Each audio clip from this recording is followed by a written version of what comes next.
All right, Molo Sanbonani, hello, how's it? Good evening, and apologies for the slightly late delay in the start. That should be a bit better. Guys, welcome to it. Good evening, Sanbonani. Welcome to it. This is Liberty and Friends, your week-ending news analysis show. My name is Sihle Ngobese, aka Big Daddy Liberty. Remember, if you're watching this broadcast, maybe it's the first time. It's your first time joining us tonight. I always say this, your price of admission here at Liberty and Friends or any of my other shows is to hit that like button. Do it right now. Smash that like button, whether you're watching the simulcast on Facebook, YouTube, or on Twitter. And hey, if you are watching on YouTube in particular, guys, consider subscribing to the channel. Help me reach my goal of 50,000 subscribers by the end of the year. I've just hit a milestone and broken through that 40,000 subscriber basis. So thank you so much to you, dear viewers, who have really ballooned my numbers since the beginning, or mid-January really, when I began this year. Goodness me, 40,000 subscribers. Thank you very much to everybody. Guys, with that being said, a reminder that we have a website. Visit us at bigdaddyliberty.com. There, of course, if you're someone who's considering supporting the work that we do financially, anything between 50 to 100 Rand a month, 75 Rand is the average that we do per person per month. Well, find a payment method that suits you on our website at bigdaddyliberty.com. With that being said, enough with the jibber jabber. As always, on Liberty and Friends, we round up your news week with compelling analysis you will get nowhere else. And we do that, of course, with the Friends panel. Tonight on Liberty and Friends, I'm joined. He is the main honcho, the host of the Manpatria podcast, Dumo Denga. There he is. Baba, good evening. Hi, Sihle. Always good to be back. Always good chatting to you. And as always looking forward to having a great chat tonight. Thanks. Absolutely. Good to have you on the show. And we can hear in the background that customary South African noise of the of the generator. Shout out to ESKOM, man. That is, of course, Dumo Denga. And I must apologize on behalf of everybody tonight, including me. Guys, ESKOM load shedding. There will be times where the signal peaks and drops. It is just the nature of tonight's show and being a South African at the moment. He is an eminent economist, a chap who I look to for solid analysis on all things crunching the numbers. I'm talking, of course, about Bheki, Mahlobo. Bheki, good evening, Bob. Good evening, Sihle. Thank you so much for having me on. Good evening to your viewers, and thank you so much for the welcome. Thank you so much, Sihle. Absolutely. As always, very good to have you on the show. Here's a chap who you've seen on the show before. We don't have him on nearly as enough as we should. He is, of course, from that wonderful organization, Solidariteit as ons sê in Afrikaans, or Solidarity in English, or Ubumbano in Zulu. See how I did that? I hit you in all three languages right there. I'm talking, of course, about Theuns du Buisson. Theuns, hello. Hi, Sihle. Always happy to be back. Awesome. Good to have you on the show. And again, Mazel Tov. Congratulations on that news you told me about your newborn. Absolutely fantastic. As I like to say on the show, we stand for faith, flag, family, and of course, freedom. So congratulations and Mazel Tov to you and the missus. Thank you very much. Last and not least, of course, he is the head honcho. Not at the Center for Risk Analysis anymore, but now the head honcho over at the Free Market Foundation, our friends at the FMF, David Ansara. Prati, hello. Hi, Bonani. Very nice to see you again, Sihle, and good evening to the other gentlemen on the call. Absolutely. Brother, good to have you on. Guys, you'll have to enough of the my jibber lighting because the state-owned power utility is not doing too well. I was about to say, it's the nature of things, and I'm sure the viewers definitely understand. David, I'm actually going to begin with you because, as always on Liberty and Friends, we wrap up the news week that was, and there's two major things really that made this week. The first, of course, we must begin with the, and I made a slight error. Apologies, dear viewer. And I in the thumbnail I said SONA 2023. I actually meant Budget 2023. And that's exactly where I think we should begin this conversation. What is in the pockets of South Africans and the amount of it that is in the pockets is a big topic of conversation every year, David. And this year, a finance minister, Enoch Godongwana, under immense pressure to deliver a, as the mainstream analysts would say, a balanced budget. Your first take on this budget? Yeah, so we actually had at the Free Market Foundation offices, Davy Ruyter coming to speak to our organization and our audience. And, you know, I think to be fair to the finance minister, I think it was the best that he could do under very challenging circumstances. There's still quite a wave that South Africa has ridden over the last few years from the commodities boom that is kind of tapering off. But the minister did report that the government has achieved a primary surplus. So that excludes its debt service costs in interest payments. So there's still a sizable deficit of over 4%. But a lot of that, the borrowing that the government is doing is essentially to finance consumption, which is not a very sustainable pattern of behavior. So what's difficult there is, so when we talk about consumption, that's essentially paying staff salaries for government officials. The state is very bloated, and there is quite a lot of that's not capital investment that is going on. Gentlemen, are we chatting away without a host? Is that our fate? Yeah, just continue.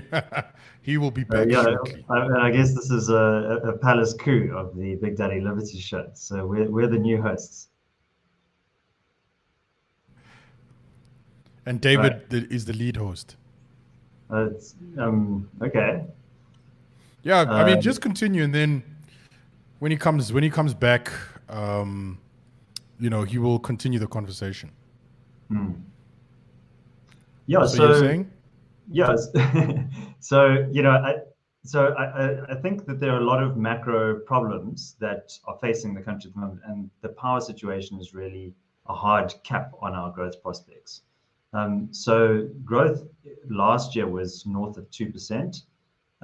So that is slightly above the population growth level. So that was positive. But the growth projections are not looking too rosy. So that commodity cycle has tapered off. We're going to be seeing reductions in economic growth, which is going to affect that fiscal deficit. So the government's going to be less able to generate rents in terms of taxation. And just what we're going to see is that debt burden increasing, and obviously the state is now taking on 254 billion rands worth of ESKOM's debt onto its own balance sheet.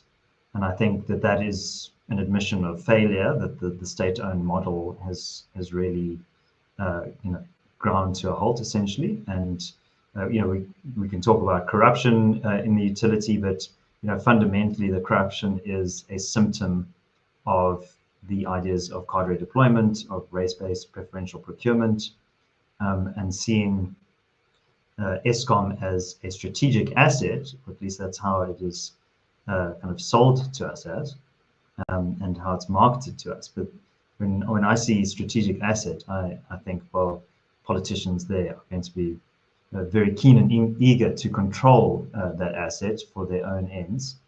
And so when we talk about state-owned enterprises, we should really talk about politician-owned enterprises. And politicians have various incentives that they're responding to, criminal syndicates, the very close associations with those criminal syndicates and the ruling party. Essentially it benefits those entities to see ESKOM fail, because whenever there's sabotage or a breakdown, beneficiaries of corruptly administered contracts come in and reap the benefits. Dumo, did you Are you taking over the hosting duties, or should I fire a question at you?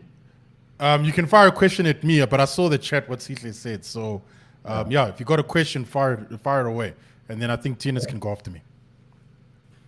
Yeah, I just wanted to get your impressions Theuns, of what you thought the budget was. What were some of it was pretty much what I expected. I think that, as you said earlier, I think Godongwana did the best that he could, given the circumstances. I think the big takeaway was actually them taking over the ESKOM debt. I think that was a big significant move because of the fact that it shows that, look, ESKOM is in trouble. I mean, their debt at some point was, over, R500 billion. And it's, even ESKOM probably can't even pay off the servicing of their debts as well. So they just took that over. Not good for the citizen, because now that just means that the government has incurred more debt and they're going to have to service more debt, and that's going to mean higher taxes. So I think from my perspective, that is not necessarily the greatest thing for South Africans. I think now what we will see, if you look at in the future, I think the government is going to expect more from taxpayers to actually help service the debt. And that's not a good thing. And I wonder where they're going to next, because there have been talks of a wealth tax. Also, the government also wants to introduce a basic income grant as well. So, well, they may not say they want to, but there's been talks of that. And I think for me, that is a big concern, because the question that's always going to pop up is, where is the money? Where is it going to come from? And, if you can't answer that question, then I think any other initiative that's brought forward should not be taken too seriously. That's my point. Yeah, no, you're definitely right about that. The question should be, where would the money come from? Not just now, because it seems like the high commodity prices that's been sustaining us for the last year or so will probably hold for most of this year. But what happens next year when it doesn't hold up anymore? Where will money come from then? Because it's already clear from this budget that the government realizes imposing new taxes and raising existing ones won't lead to more tax income being generated. And yeah, when it comes to the ESKOM debt being taken over, one thing that, to my surprise, is not being mentioned nearly enough is the added risk that it now holds for South African bonds. I mean, if you're buying bonds in the South African economy, you're trusting that government would pay you back, and thus far, South Africa's government has made good on repaying its bonds. But now when you're buying a bond, are you actually investing it in the South African economy or South African government, or are you investing in a bunch of failing state enterprises if their debt just keeps getting taken over and they keep getting bailouts? And the bailouts, especially if you look at SAA as well. We were told it's getting privatized, and now they're getting another bailout. And that's once again being financed with borrowed money that will have to be repaid somehow. Similarly, and even worse, at ESKOM, there's nothing being done in terms of new generation capacity, and there's nothing being done to expand the existing infrastructure. So that money is all going into just keeping a sinking boat afloat, which can't be done. And then also one of the reasons for bailing out ESKOM and taking over their debt is to get them to be fiscally sound once again, so that they can borrow again, and in 5 years or so we'll be in exactly the same situation with still having load shedding, all of that. And yeah, we can think next thing we should probably discuss is then the bailouts that or the subsidies and the energy plan that's announced in the budget, where it doesn't seem like government expects South Africans to take them up on their offer of taking up on tax rebates for solar. Because first of all, why is it only for solar panels and not for your entire system?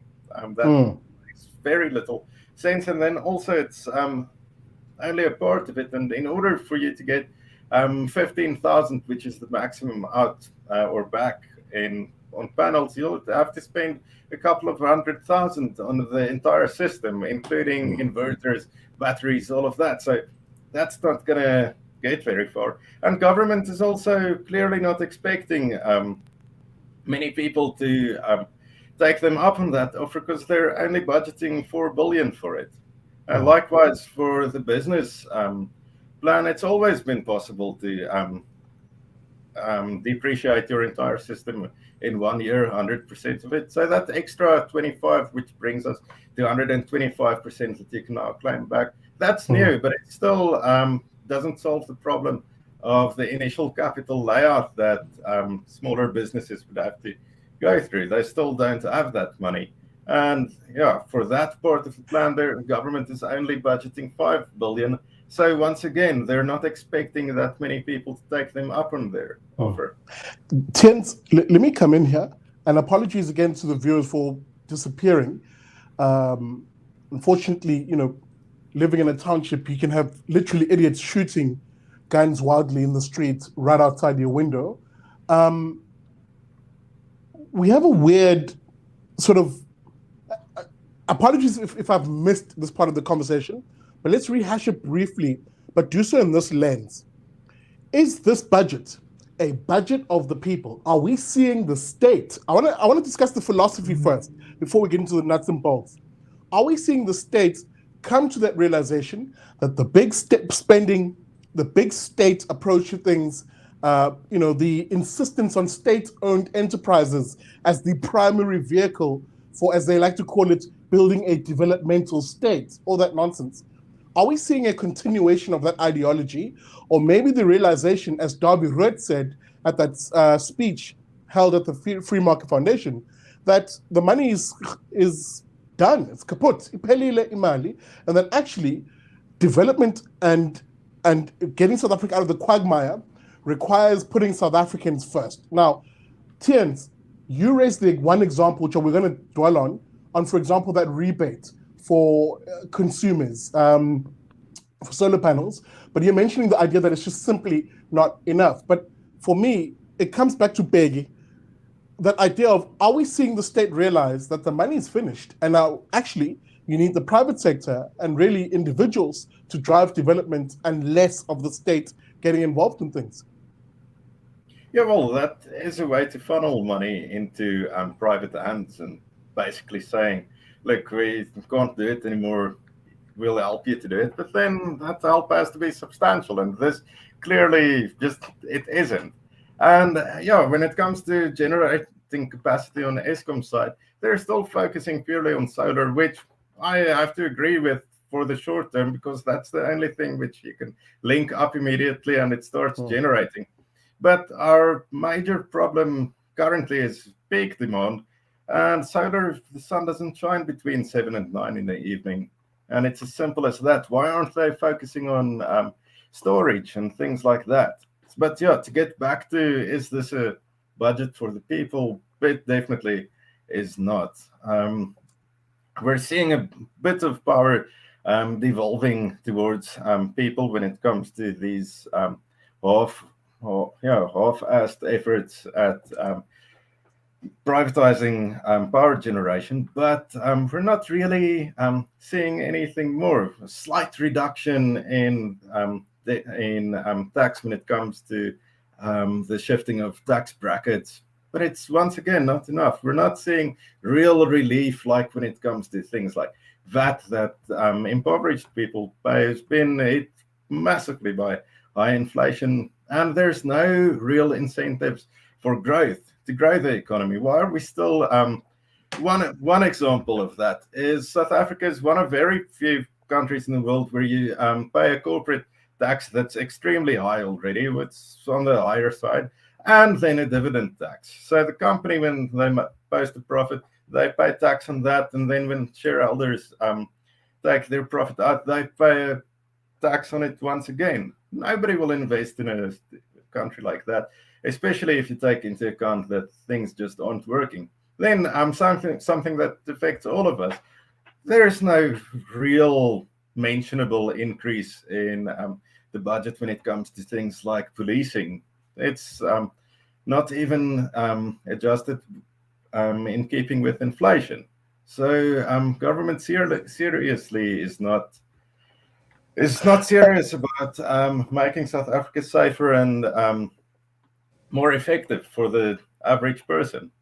We'll definitely get to that bit. Dumo, let me throw it to you, because I think that question is important to unpack also. Are we seeing a government here that recognizes, holy hell, we've been in power for 29 years plus. A lot of our ideas that are state-centric are simply not working. Let's slowly but surely start gearing this budget towards placing more resources in the hands of individuals, in the more hands of the private sector, and let's interfere less. Are we seeing that kind of approach in the budget, or am I being just simply naive and optimistic? No, it's still more of, look, the state can fix everything from what I can see. And I think what people should understand is that when the state spends money, they are not the best spenders of it because they don't create wealth. They actually take wealth from wealth generators, which is you and I and corporations and stuff like that. And then they spend that money on very, some would say useless, some would say vanity projects, some would, whatever. But the reality is that when they spend it, they're not really good with their spending because they don't pay the price for making the wrong investment.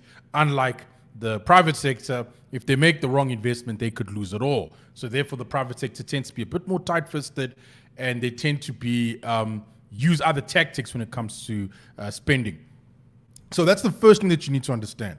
Now that we're in this position, whenever the Minister of Finance gives his speech, right, and whenever there's spending involved and how they're going to get revenue and everything like that, they're taking your money and they're going to just spend it on whatever projects are available. That's why they can just declare that, okay, we're going to pay 200 billion of ESKOM's debt, but we're not going to fix the thing.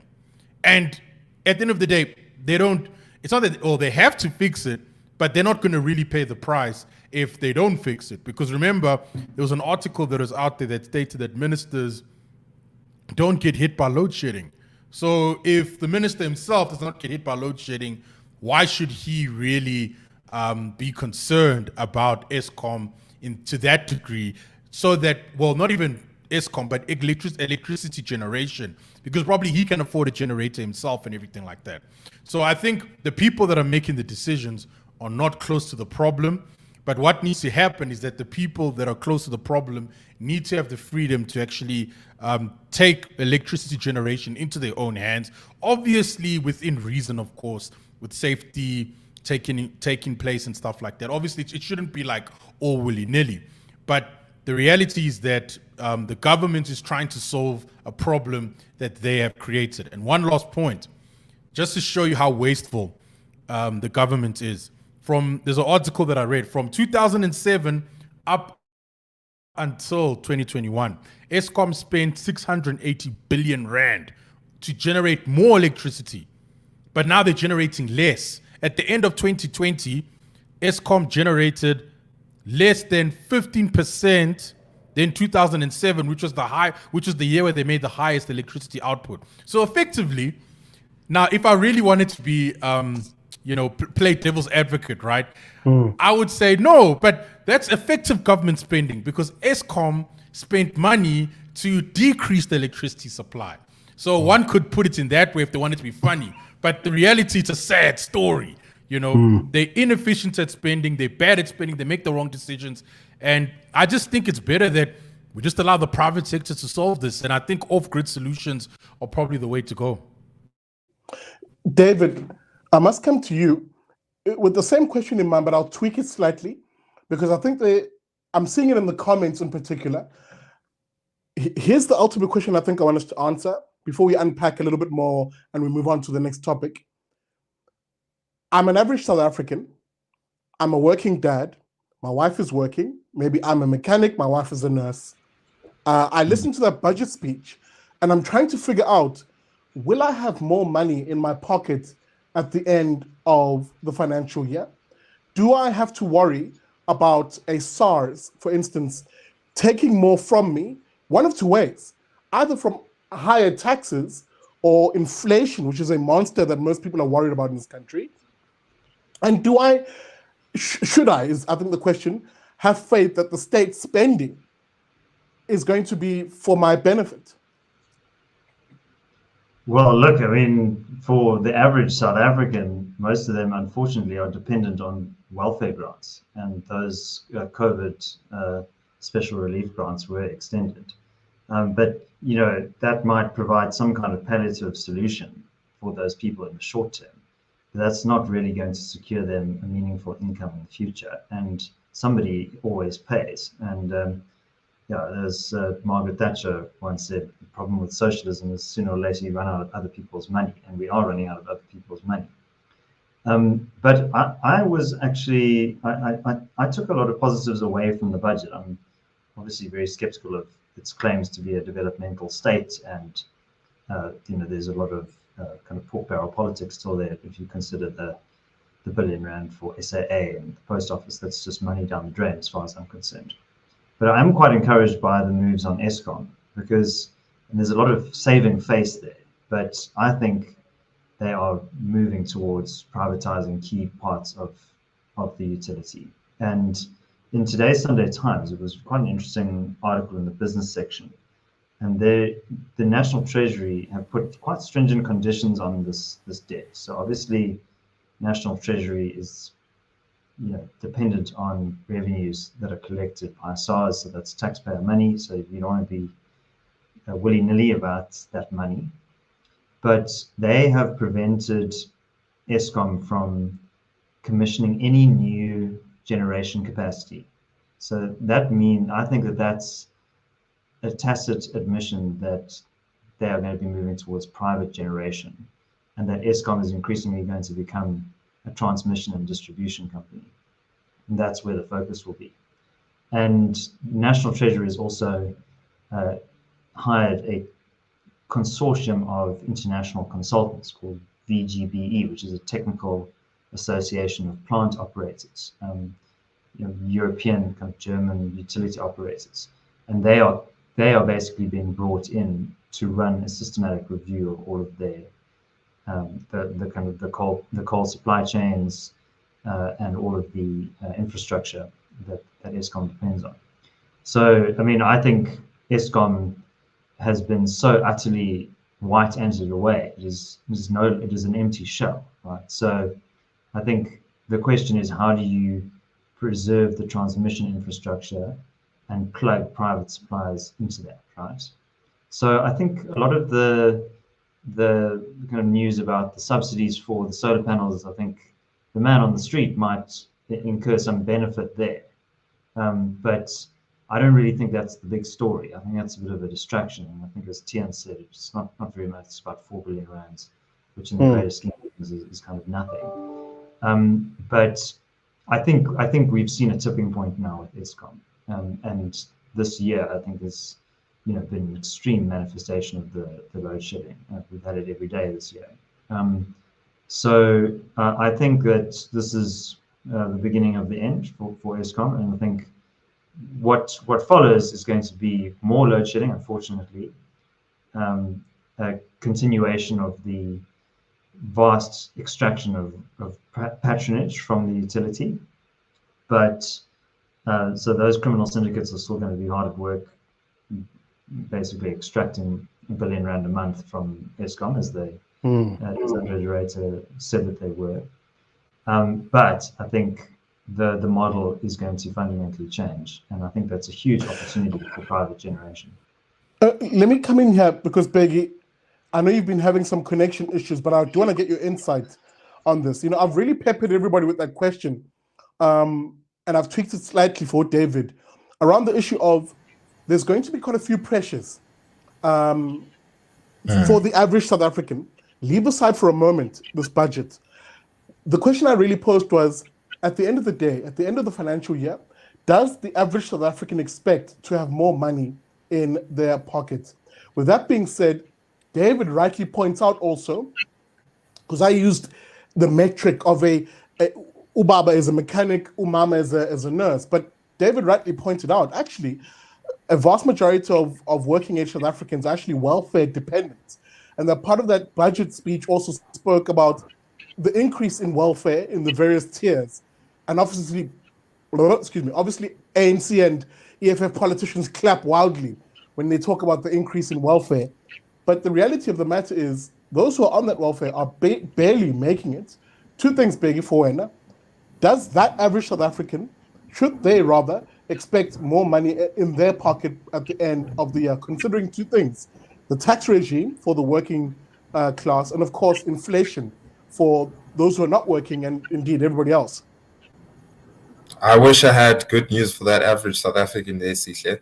It brings me great pain for over the past 10 years that South Africa has recorded such low levels of GDP growth. For the average South African, they see this through declining economic opportunities for themselves. They're seeing less jobs, they're seeing less income, they're seeing things becoming more expensive.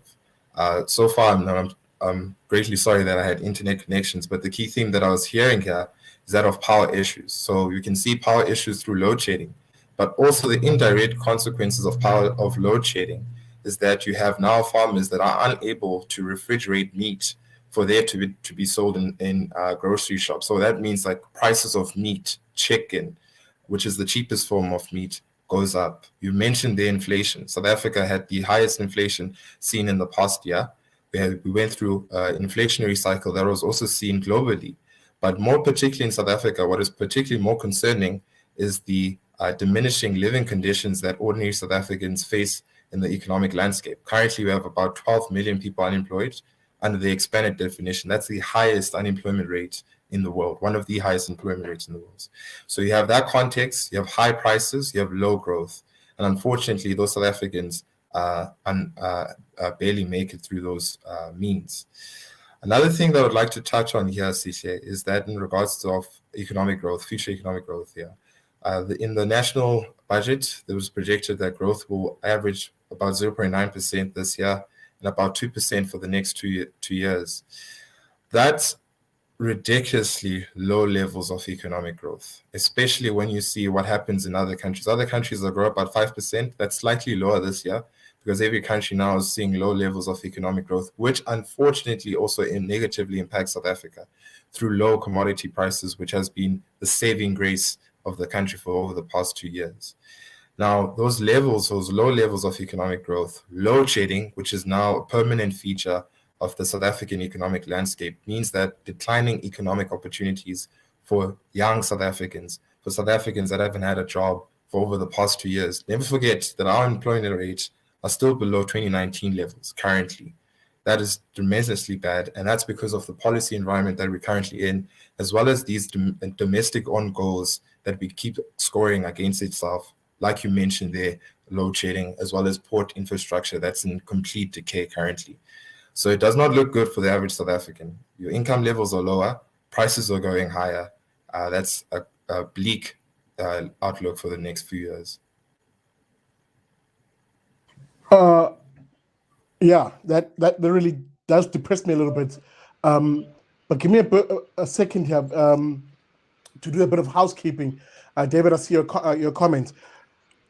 Welcome to it. This is Liberty and Friends. My name is Sihle Ngobese, aka Big Daddy Liberty. It's a bit of a topsy-turvy evening because of load shedding and people dropping in and out. Guys, apologies for that.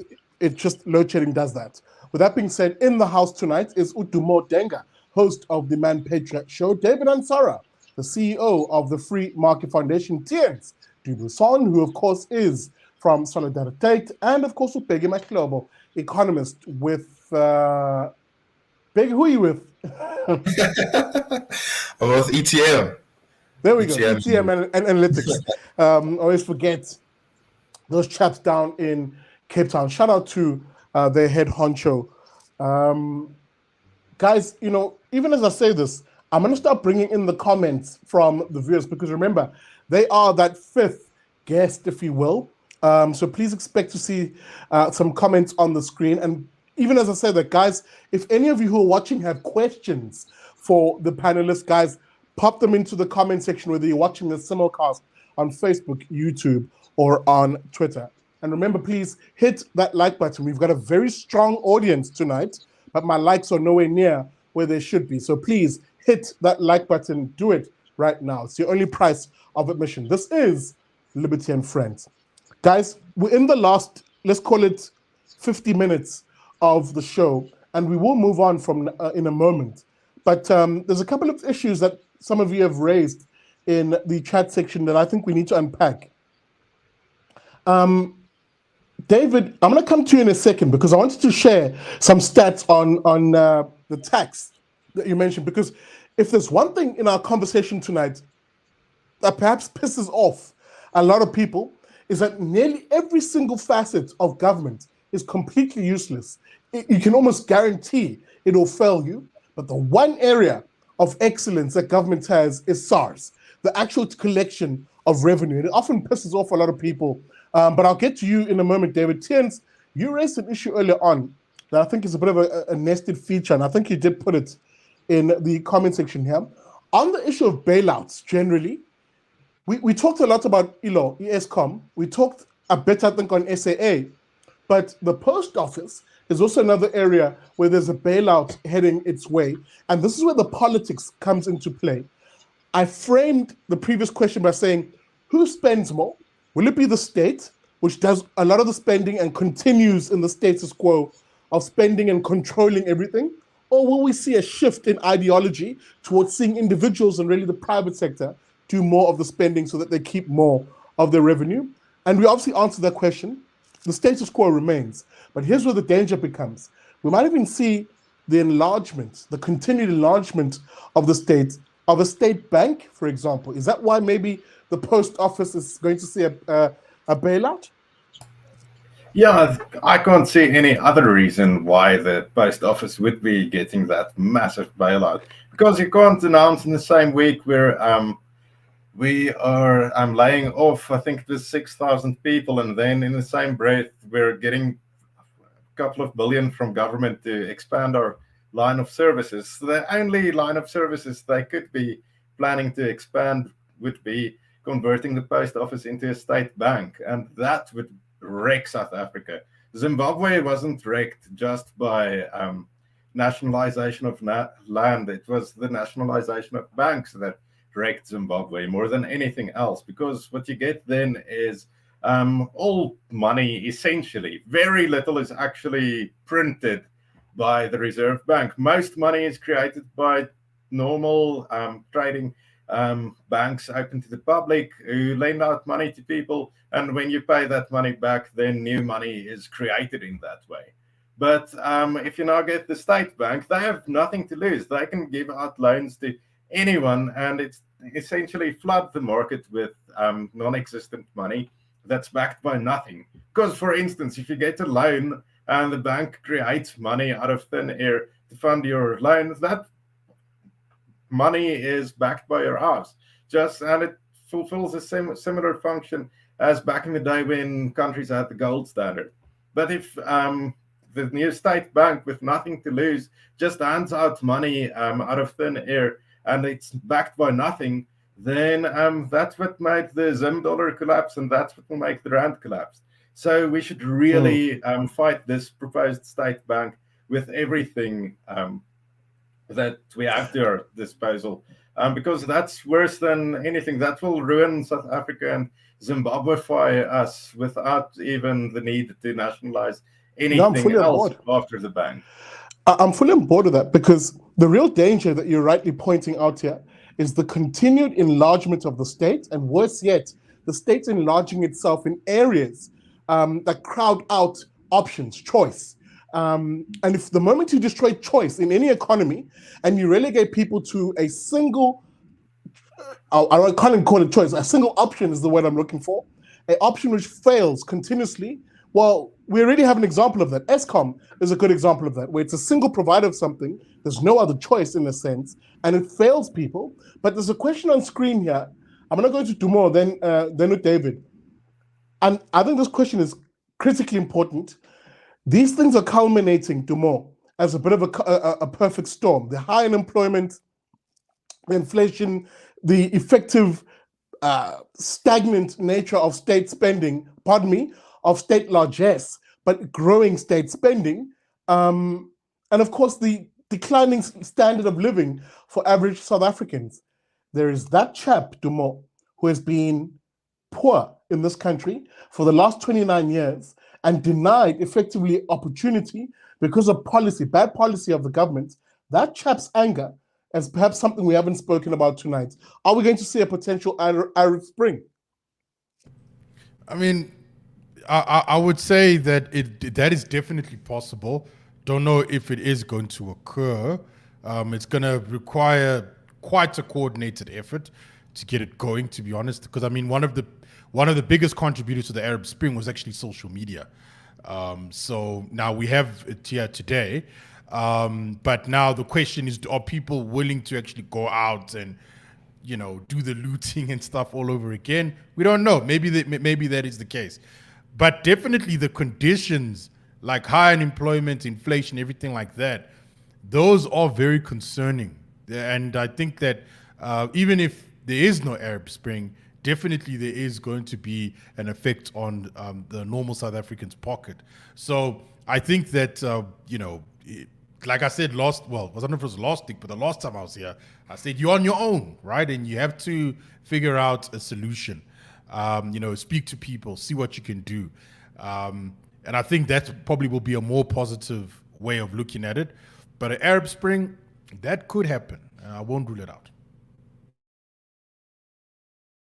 Even as I'm saying this, David, I'm sorry, but it isn't just the poor chap who lives in a shack in a sand dune who's insanely angered by the state of things. Even people who consider themselves middle class, the people who are doing most of the contributing, if you will, in tax terms, are insanely angry at the moment. And this is where I think I want you to hit me with some of those tax stats you had in mind. Well, people in South Africa often talk about inequality, but there is a lot of inequality when it comes to taxpayer. And in fact, consider this, 163,000 individuals, that's 1% of all personal income taxpayers, they pay 30% of all personal income tax. 163,000 pay 30% of all personal income tax. And personal income tax is the biggest source of revenue for the National Treasury. 770 companies, so that's not even 1%, that's like 0.09%. Only 770 companies, they pay 62% of corporate income tax. So nearly 2/3 of all corporate income tax is paid by just 770 companies. So that is a very fragile tax base that we're dealing with there. So if 10% of those companies leave, that's a significant chunk of revenue for the state that's gone, right? And, the tax brackets didn't shift in this budget, which I think was very good news. But, the reality is the status quo is that South Africans are taxed far too high.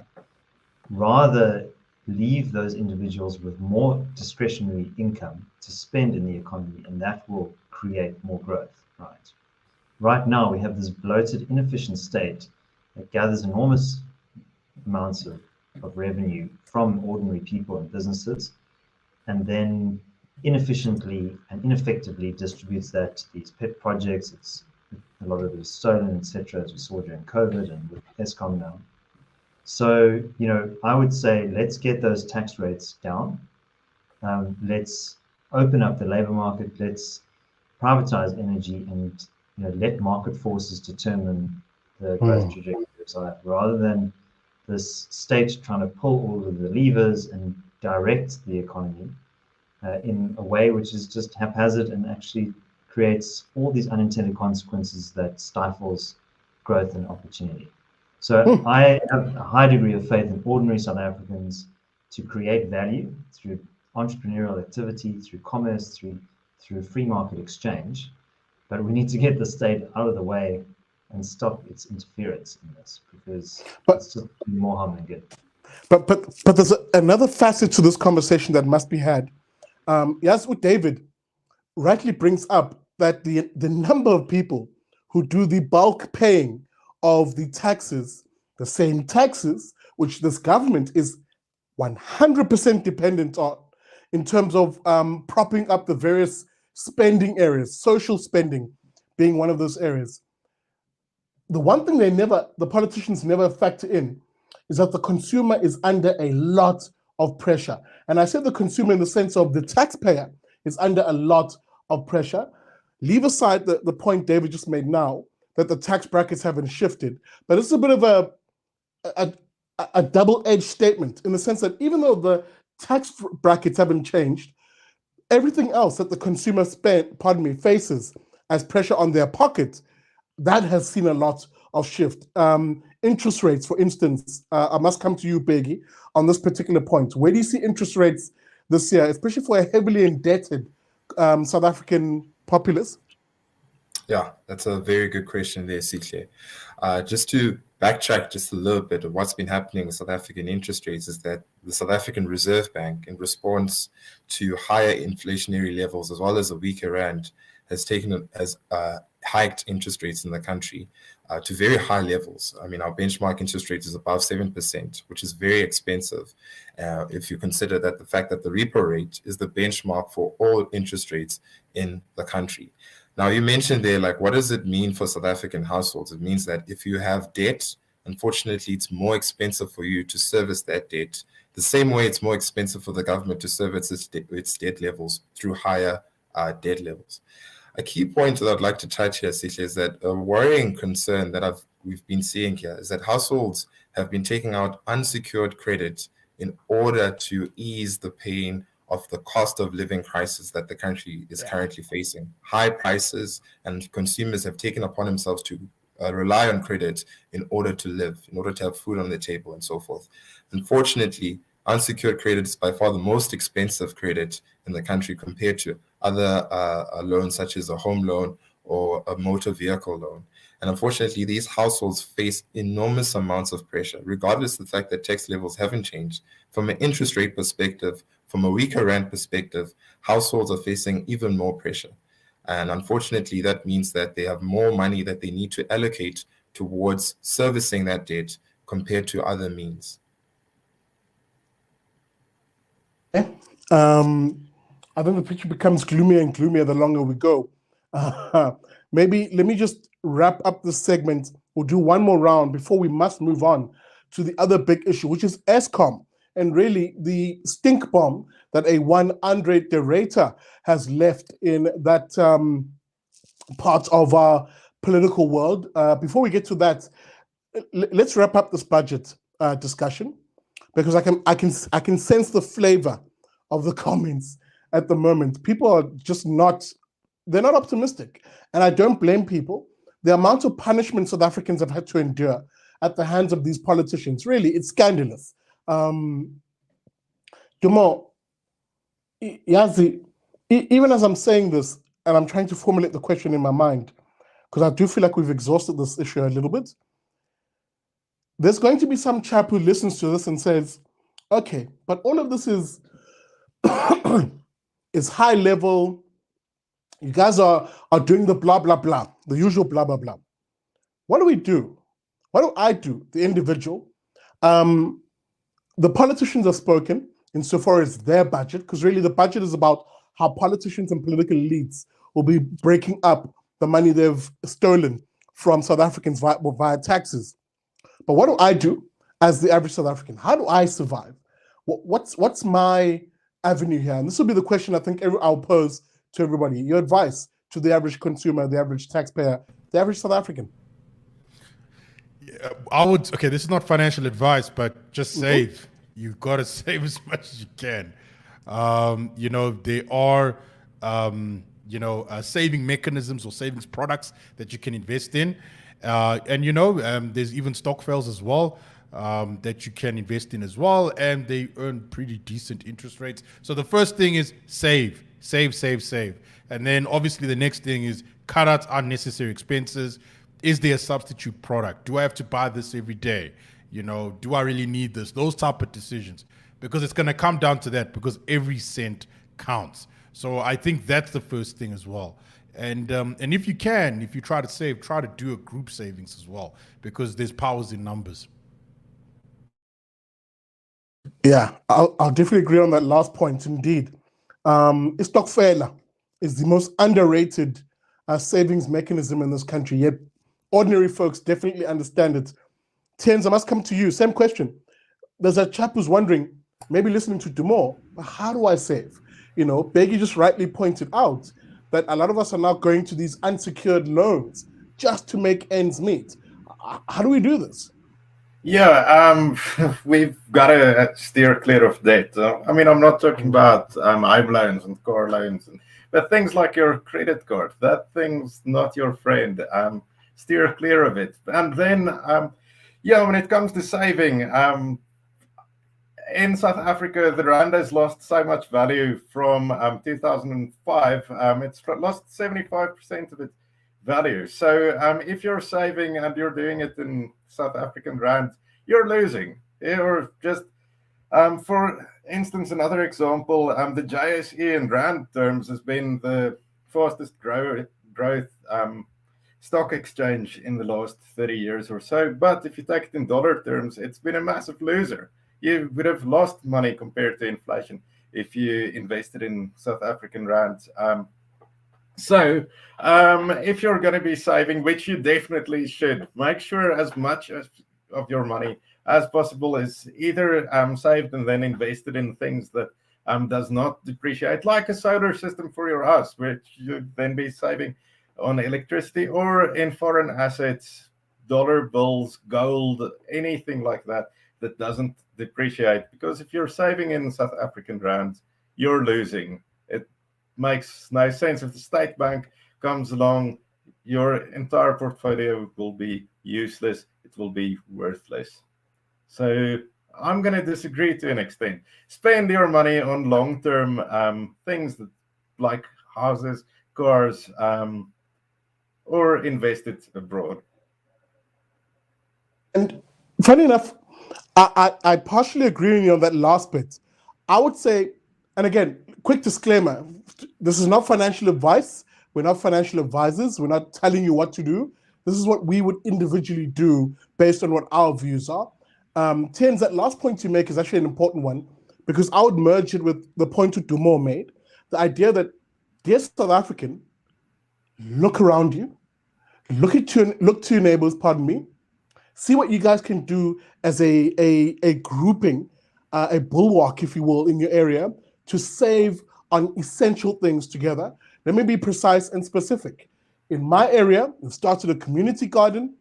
We're looking at investing in a stokvel that invests in generators and solar panels.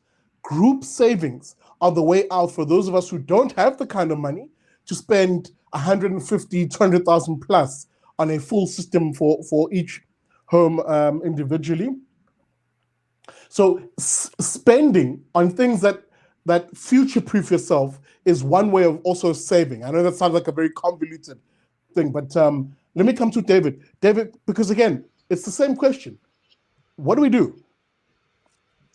Yeah, so I think there are three things. So the one is to what Bheki was talking about earlier, which is trying to reduce your consumption, and you don't want to be taking on personal debt just to finance your consumer purchases. That's kind of number one.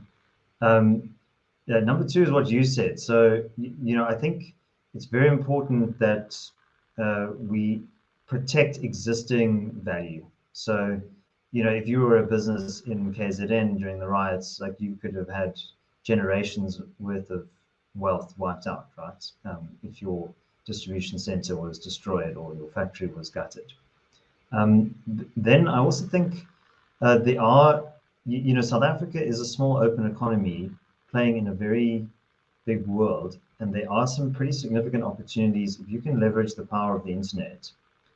There is knowledge and know-how that you can access now at the tip of your fingers to build kind of online services. Maybe even poor South Africans could still access these kinds of opportunities, right?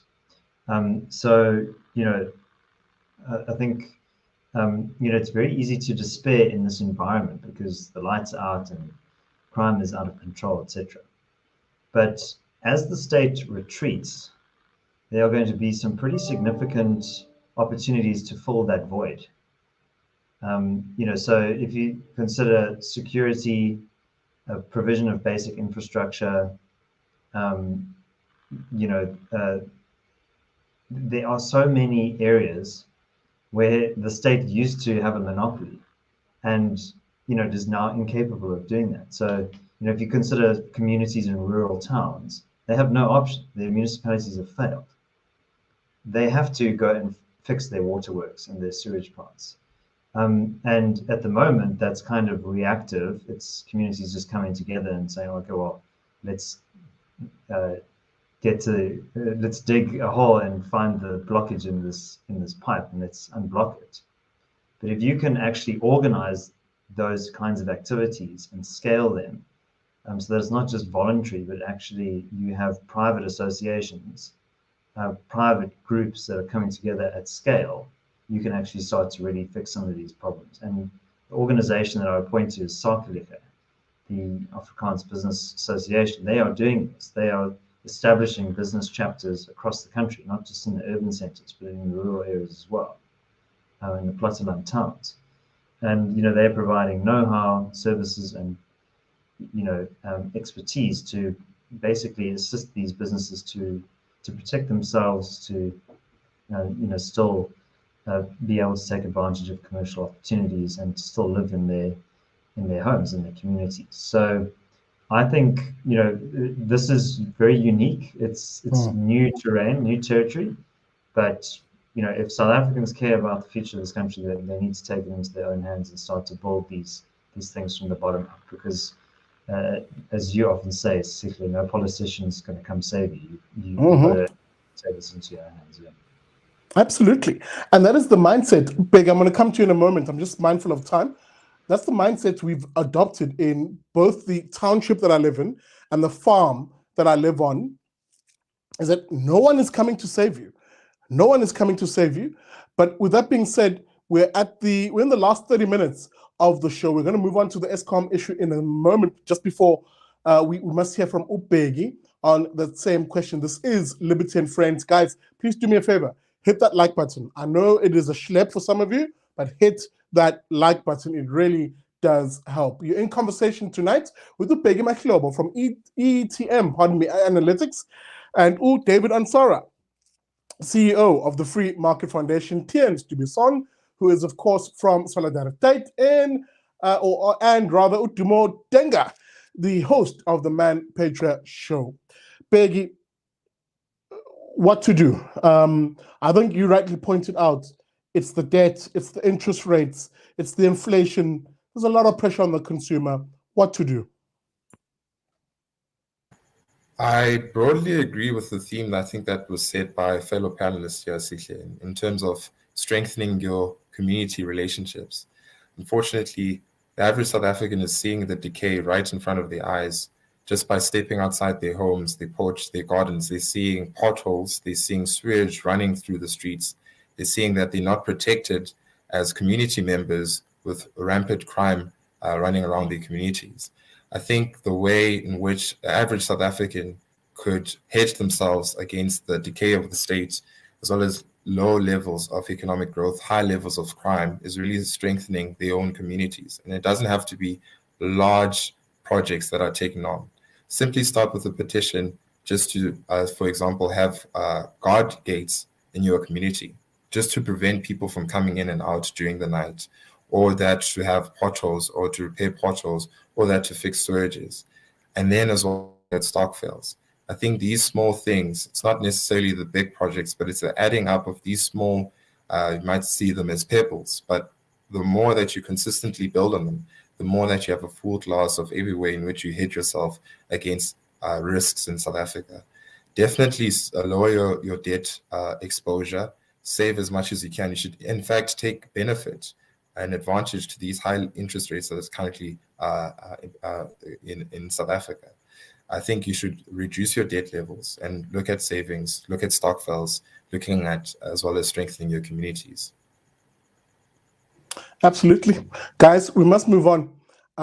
It really will become the final topic for tonight, because really there were two issues that really dominated the headlines this week. The budget 2023, which we've covered at length, a whole hour on that. And to you, dear viewer, who might be watching, I will put timestamps on the recording after this so you can actually follow the conversation. Oh, Was it not an interesting week? A certain Andre de Ruyter, literally sort of, I don't know how to describe this. He was a blesser in a club who recognized there's too many people wanting the champagne from his table. So he just left one, popped it, and then watched all the rats scurry towards that to a bottle of champagne, or scurry away from it, rather. Bad analogy, I know. I got lost in it. But nonetheless, a better analogy is he literally pulled the pin on the grenade as he exited ESKOM this week. Lots, of course, of revelations from him. No names. Again, I must say this because I got into a bit of trouble on my Facebook page when I pointed out, that he isn't necessarily the hero we think he is, insofar as there's no names, no people he actually named, or no affidavit he put with evidence on it, or a deposition that names names and allows investigators to dig into the alleged malfeasance, is that the word? And ESKOM. But nonetheless, very brave of him to come forward and say, look, this is the nonsense that I've been dealing with by way of these ANC individuals who have the gall to call themselves cadres and comrades and harp on this notion of a socialist South Africa. Meanwhile, we're struggling to keep the lights on because of their policies. David, de Ruyter really walking out of that institution, a broken one, but somehow he's been seen as the hero we didn't know we deserve.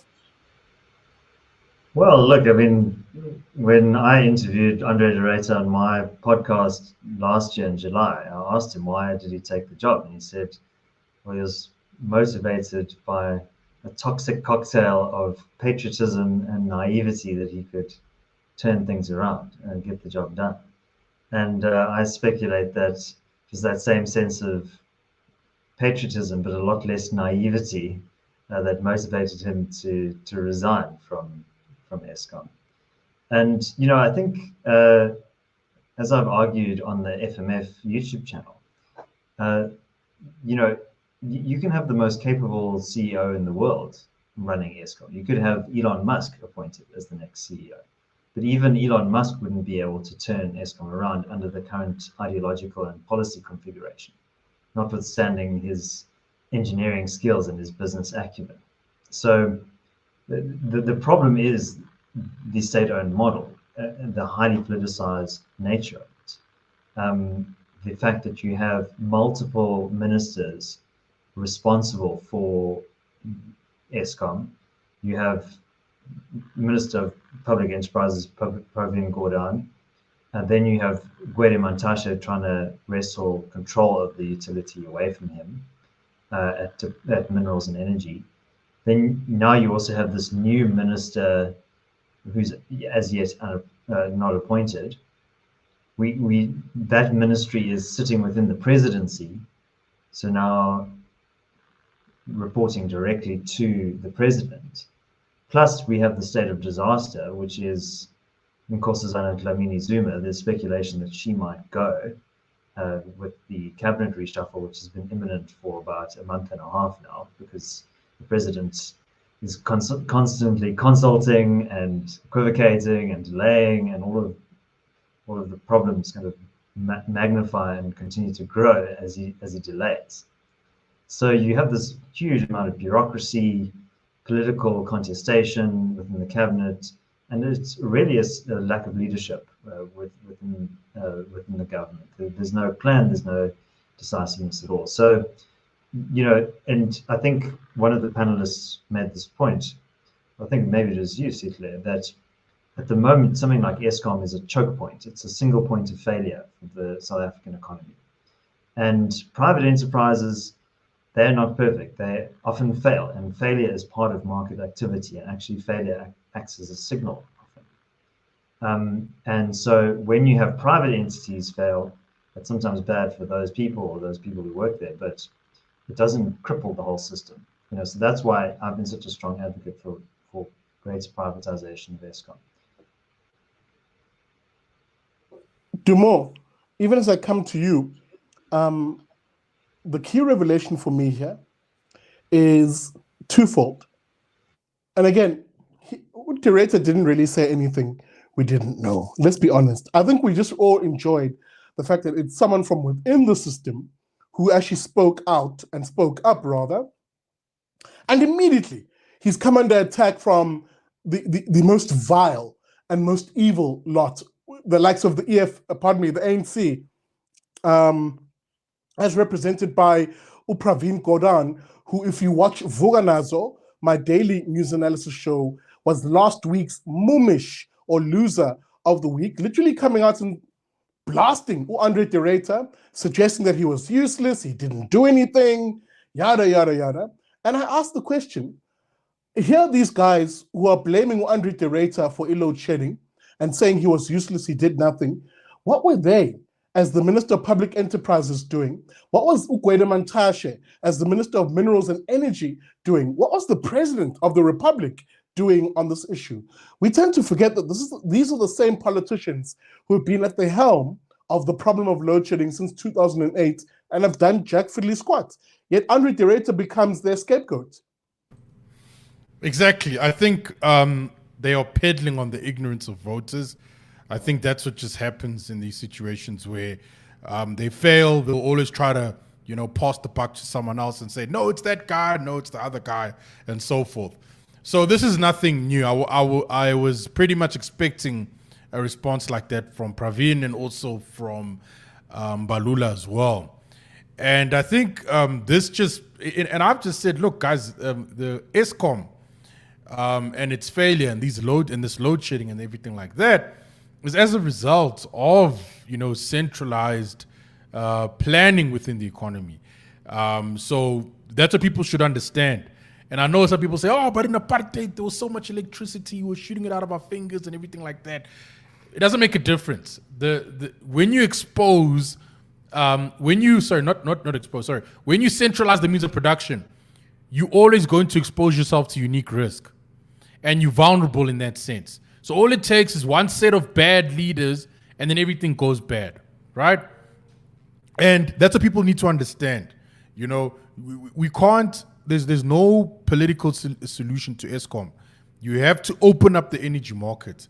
And I think that given De Ruyter's comments, and I have to applaud him for calling this communist mentality that they have as outdated, because he says they think like Karl Marx and this stuff, we last heard it in the 1980s. And I think people should understand that it's communism is foolish. And I even told people, like, if you meet a communist and he tries to convince you, just ignore them, because you're better off doing something else. And I think that's what people need to understand now. Like communism, the idea of communism, I'm not going to say it needs to be ridiculed, but I think you can't take it seriously now. Someone must be embarrassed to say that they're a communist. Oh. And I think when that happens, we'll see change. But more fundamentally, we can't have the electricity market being under the monopoly of ESKOM. It's just not a good thing. Because if in a free market, right, or in a free year market, right, ESKOM, when they fail, they're gonna fail hard. But at least then the competitors can come in and make up for the supply that ESKOM lacks in. And then, we still have electricity nonetheless, and then ESKOM dies. Bye-bye, cheers. But now, ESKOM dies, we all done for. Okay, not all done for, but it's just bad for all of us. Yeah, cool. Absolutely. I'm going to come to you, Theuns, because there's two nested features in both what David said and Dumo said that need to be unpacked. Number one, as I said, Andre de Ruyter didn't say anything here insofar as actionable information. In other words, I, Andre de Ruyter, in a statement or in a recorded deposition, am naming the following individuals and I'm requesting an investigation on this or that contract or this or that individual, blah, blah, blah. But he rightly rather pointed out that no one can really fix this ESKOM behemoth if the organs of state that are responsible for dealing with law and order, that is enforcing the law, are busy investigating me as the CEO, as De Ruyter alleges, that the spies, the spooks, the state security agency rather, sent a spy to keep an eye on the big man, quote from that Annika Larsen interview. But where are the spies? Where are the spooks? Where are the police officers? Where is the army of auditors to deal with those syndicates that are allegedly killing people out in Mpumalanga because they want to have their grubby hands on the coal in that part of the world? Where are the spooks for that kind of stuff? This is perhaps where the usefulness of Andre de Ruyter and his bravery in speaking out was absolutely critical in showing people that this government is frivolously going after individuals who have nothing to do with the crime and turning a blind eye on the criminals. Or are the politicians involved in the criminality, Theuns? Yeah, politicians definitely are involved. And yeah, on a positive note, I hope there's truth to it, but there's rumors that Andre de Ruyter submitted an affidavit of close to 200 pages. I saw that. In which he makes many allegations. I hope that's true, because we have to, at some point, get into a direction where people are being held accountable. But this whole thing of let people eat first before we get the money to the right place, that's so typical of government ideology, and they really don't see much wrong with it, because they're communists in their view. They're doing the right thing, and therefore they must be rewarded. And yeah, it's so entrenched. To give you one example, a while ago, I attended a session where we were allowed to give inputs on the South African development goals that's part of the African Union goals. And there, everyone said government should do this, government should do that, focus on little things. And nobody came up with big ideas that would lead to actual growth. And everyone was looking towards government. And then at one point, one of the leading figures at the National Youth Development Agency said, you know, guys, sometimes I wish the private sector would just disappear. And I mean, she's in a leading position, and that's the ideology that just is standard and normal, and is not seen as anything strange. And it just goes through all spheres of government. And I mean, with an ideology like that, you're not going to get ESKOM fixed. If you're looking towards the people who created the problem in the first place and say, oh, if only we had more power, it's not going to fix it. It'll make things worse. And you're absolutely right. If ESKOM disappears at this stage, everything disappears with it. But then we should also take into account South Africa is not unique in having a completely centralized power grid and one power generator. Well, it's pretty standard in much of the world, even in much of the free world. And we also see in places where electricity has been decentralized, as I also wish it should be. If regulation falls away completely, you end up with cartel formation and other problems. But then at least if one falls away, even if all role players are corrupt, the others can fill the void. In South Africa, if ESKOM falls away, there's nothing to fill that void. And yeah, the ANC, a last point, the ANC is also directly involved in corruption. That's right. When BEE and localization requirements came to the fore, and preferential procurement and all that, suddenly ESKOM didn't have enough coal suppliers that were compliant with the new regulations. So then suddenly many of them amalgamated and formed unions and with investment arms of the ANC. So they desperately needed partners who were compliant, and the ANC raised their hand. So they legislated themselves into a great financial position, which just goes against all ethics. And I mean, it was such rushed decisions and partnerships that were being made that people could easily pocket a few million and no one would ever notice. And then it's a 20-year contract, so you pocket a few million back then and you're still doing it, and there's nothing really that can be done because contract was above board. Yes, Bheki, this is the part of the conversation which I think is critically important. I've said this before on Ivogana's on my other show, and I'll say it again here tonight. This country is an absolute foolish one for continuing to believe that the politicians who sell us this grand utopia of, oh no, they'll say, We pass policies that benefit Black people. We pass policies that benefit the poor. We pass policies that, because of our ideology, as broadly speaking, statists or state-centric people who believe government must do everything, or socialists, same thing, although they believe government must own a lot more things in the economy, or the extreme, communists. People who believe, oh no, they say, there should be no inequality at all in society, no strata at all. Everything should be controlled by a small elite called the vanguard of the proletariat or vanguard of the poor. That's controlled by them. These people and their ideas, which created this monster of an ESKOM that we have now, which is this big zombie-like organization that supposedly benefits Black people, but in real terms benefits Black elites, that supposedly benefits poor people, but in reality, poor people are sitting in the very same darkness, the very same load shedding as the wealthy in this country. The key difference being, when the food rots in the fridge, as was the case with me a few days ago, if you're poor, it is devastating for Wena when that food rots, because that was something you budgeted for in that month, versus a rich person or a well-off person who thinks, oh, you know, my pack of Woolies, I don't know, what do people buy at Woolies? Rotisserie chicken, oh, it's rotten, let me go get another one. Poor people don't have that benefit. So the lies, Bheki, are catching up of politicians who say they're for Blacks and they're for poor people, and they give us this ESKOM, but this ESKOM really benefits them at our expense. It's quite interesting position to be a government official.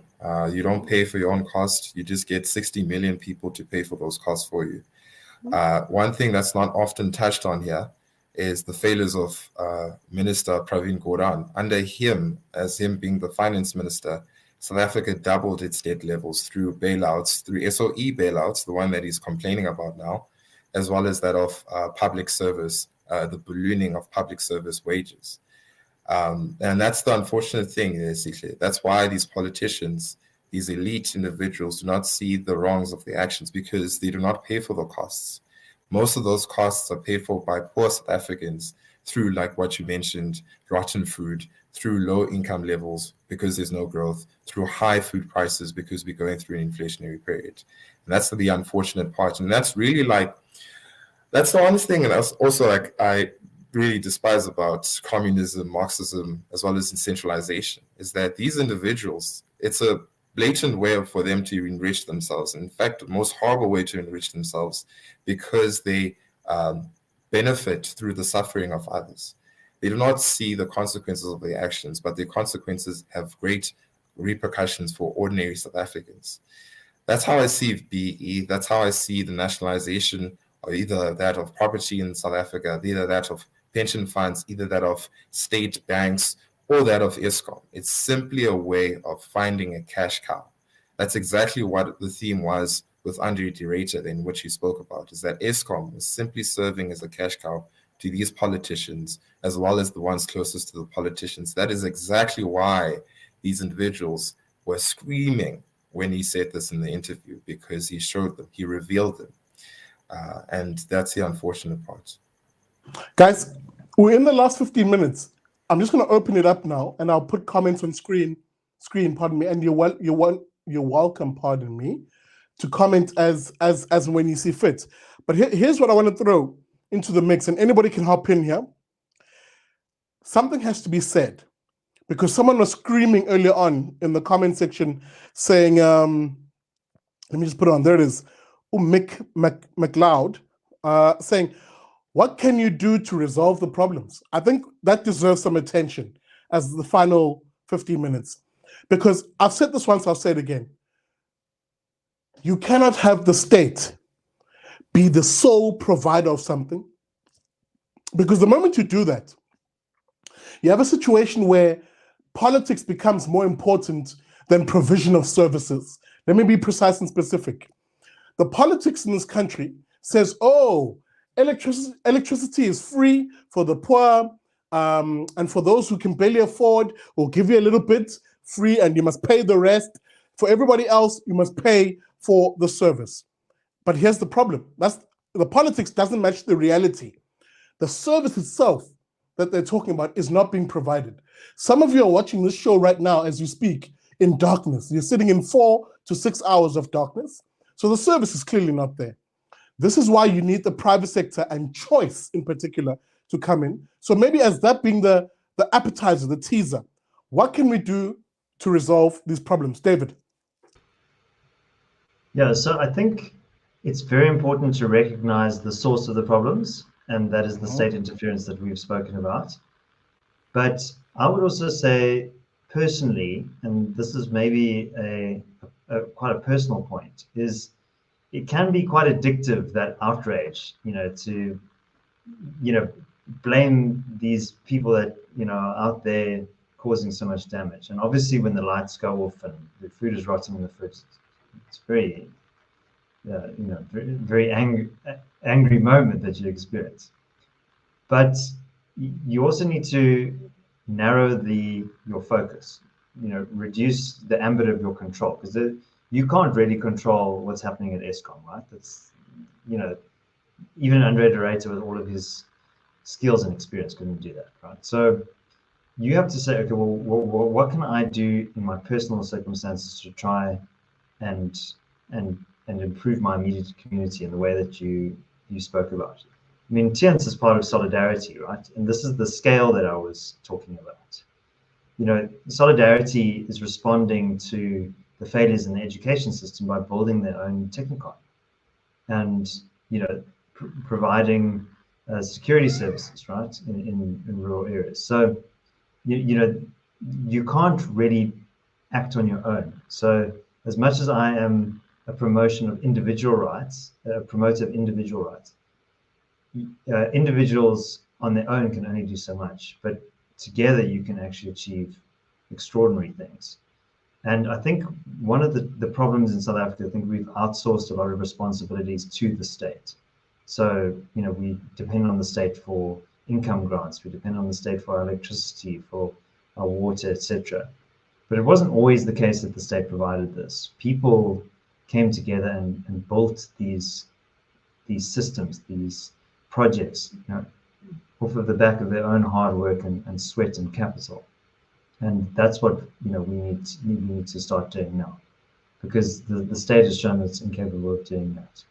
And I think the second thing you can do is don't tolerate false politically correct narratives that say, oh, well, reform is coming, this is the new dawn. It's be brave, call out the nonsense when you see it, and don't just don't amplify these kind of nonsense statements and narratives. Be skeptical, be critical, and in your personal interactions, try to take your knowledge and persuade people to see the reality of what is actually happening in South Africa.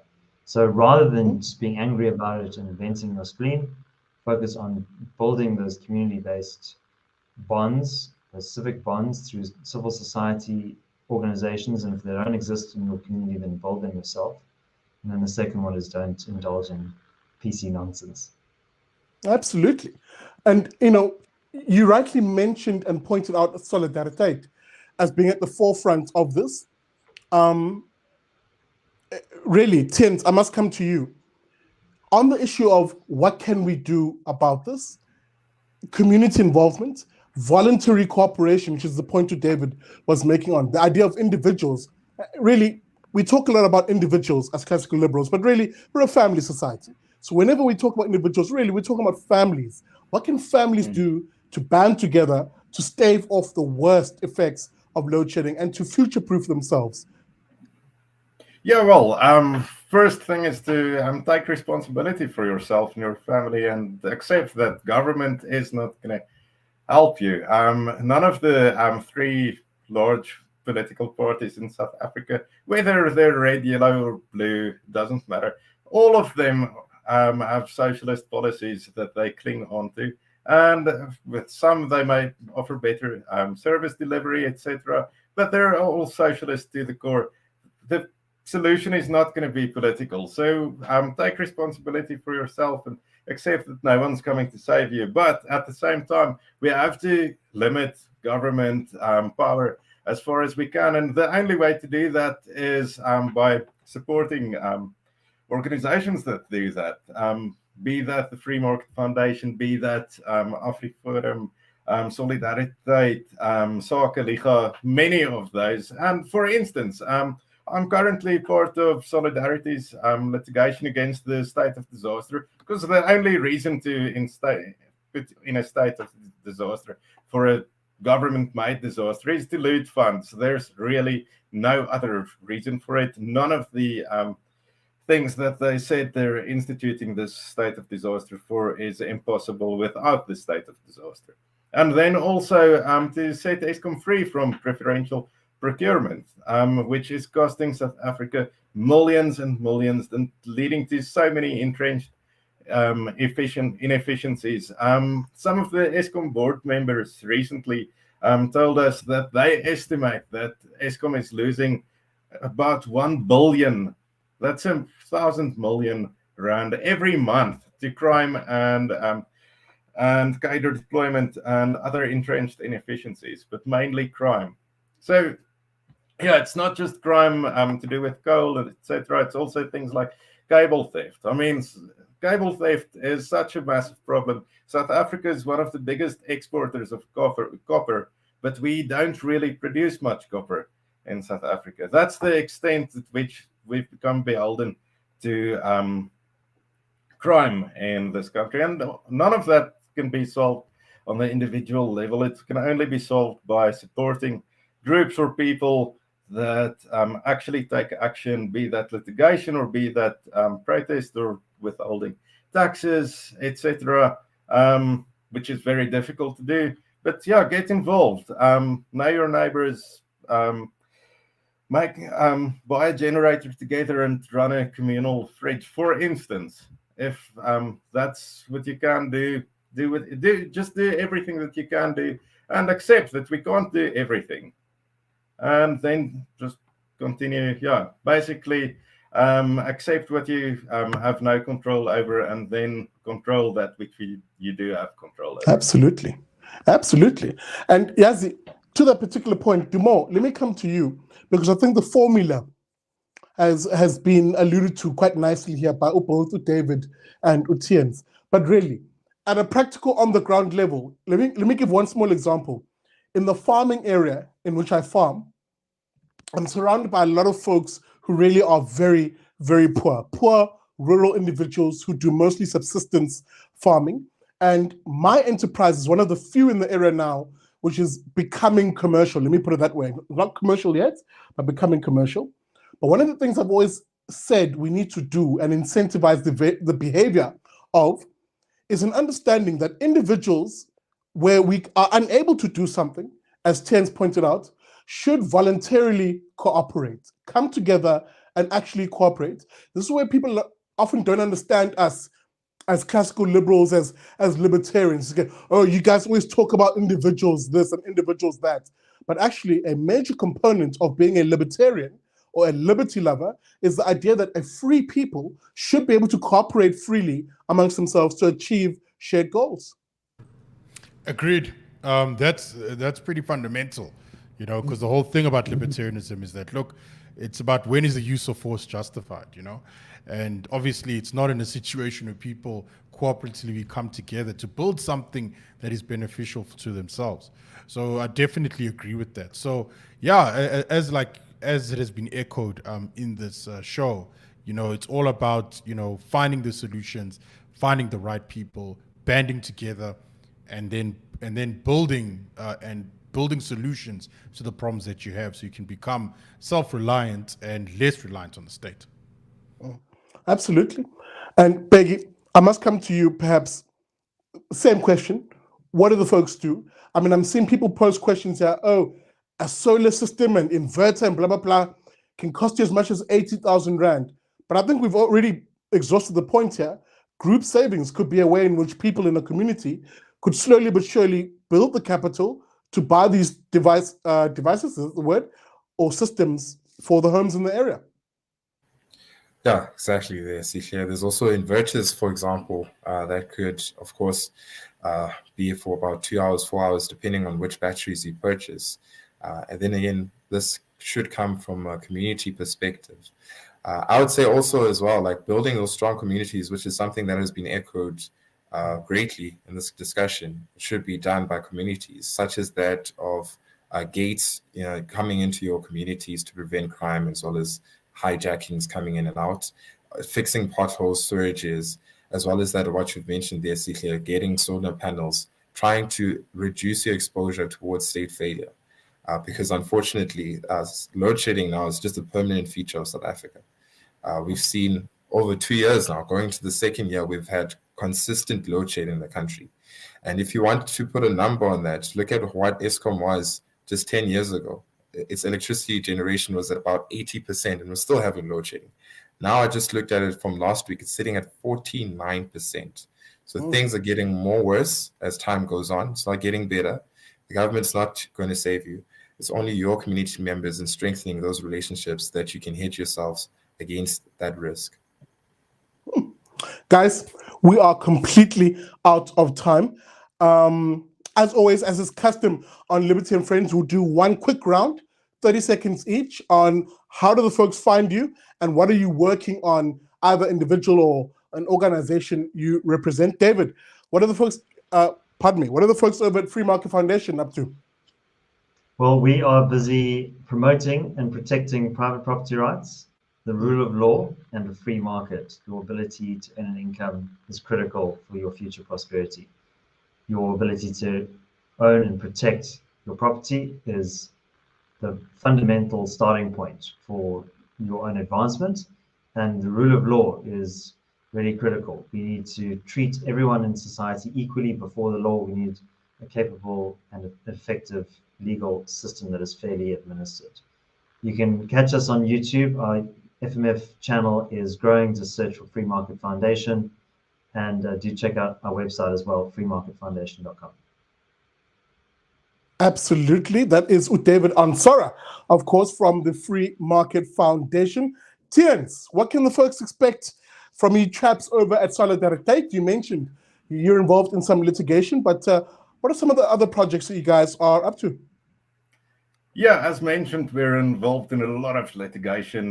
Too, that's really relevant to tonight's discussion is in terms of limiting the state of disaster or ending it or avoiding it altogether. And then also to get ESKOM set free from all preferential procurement and BEE and localization requirements in order to open up the primary energy market and get us cheaper and more reliable electricity. Yeah, you can find me on Twitter and LinkedIn, and Solidarity can be found all social media platforms, either under the English Solidarity or mainly under Solidariteit, our Afrikaans name. That, of course, is Theuns du Buisson from Solidariteit. Big thanks to the fellows over at Solidarity. And, of course, Bheki, ETM Analytics. And Wena Baba, generally, any writing we should expect from Wena? Unfortunately, most of my writing is for clients, but what I'd love to do is engage more with the audience through your shows, as well as Dumo Denga. I haven't been in Dumo Denga's show. So Dumo, just young plug me. Just joking. But I'd love to definitely engage more with the audience through future shows. But of course, I will also do more writing, which you could see in Business Day. But most of my stuff, unfortunately, I'm not active in any social media. I prefer it that way. But I'm always happy to join Big Daily Liberty Show, as well as the other shows that I'm invited on. Excellento. That, of course, is Bheki Mahlobo, who is now part of the ETM Analytics chaps. Big thanks to him for joining us tonight, and definitely we'll have him on the show more regularly. Dumo, what can we expect from Manpatria podcast? What have you guys been up to? Yeah, so we haven't released a podcast in a while, but what we have been doing, we have been writing. There's a lot of writings on our website. So wrote a lot about topics. The last one I wrote was about taxation. So if you want to read that, please head over to manpatria.com. If you want to follow me on Twitter, it's at Dumo Denga. Absolutely. A massive thanks there. And Lasal is putting it on the screen.